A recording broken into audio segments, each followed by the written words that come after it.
So last week we were talking about God not changing and letting the Bible say what it says. So I'm going to talk about something I have not heard since the 1980s. I'm sorry if I'm dating myself here. But this is turning the other cheek. I was brought up with the idea that what that meant to say is that, yeah, okay, someone slaps you, you turn the other cheek to them, but then you duck it and you come back and you give it back to them. Got to set your boundaries, right? God wouldn't want us to be a doormat, would he? But I can't find that anywhere in Scripture. I'm sorry. But Aaron was talking about today is in 2 Samuel chapter 16, the story of Shimei attacking King David as he's walking. And his guards are like, acting like Peter did when the guards that came to attack or take Jesus. And he made the correlation between Jesus heading to the cross and David as Shimei was attacking him.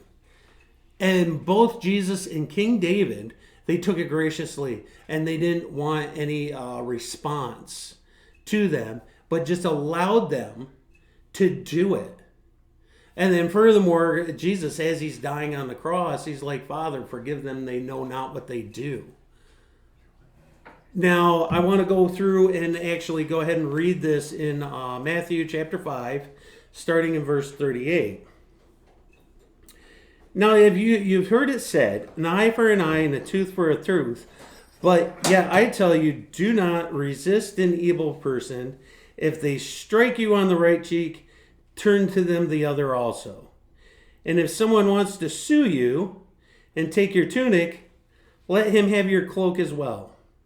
If someone forces you to go 1 mile with him, then go the 2nd mile with him. Give to the one who asks you, and do not turn away the one that wants to borrow from you. You have heard that it is said, love your neighbor and hate your enemy.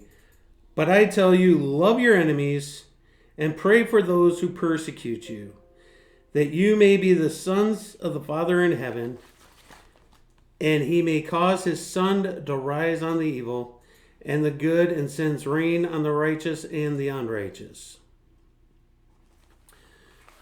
And if you go to love those that love you, and he goes on and says, what credit is that to you? So, I think the narrative that we've been fed over the years is a little lacking.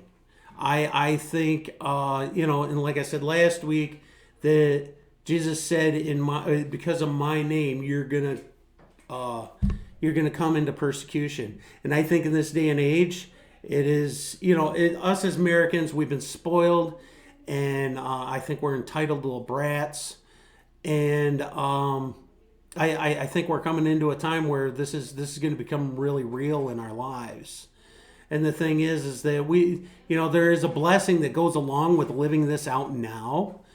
All the sacrifices and the struggles that we endure. Summer said in her reflections that we were going to be repaid evil for loving people properly and doing things right. And the thing is that can be so true in the society, in the world the way it is today. But the thing is some of our rewards are going to be heaven, but there's natural consequences that we'll have here that we will enjoy. But I'm telling you, in the end, it's worth it. And so we really, really, really, really need to get this before times get even worse. And it's even harder to endure these things and to think about making them type of sacrifices, even up into our lives. Because Jesus said that, he who loses his life in his name will actually save it. So go ahead and get the drashing down in the comments.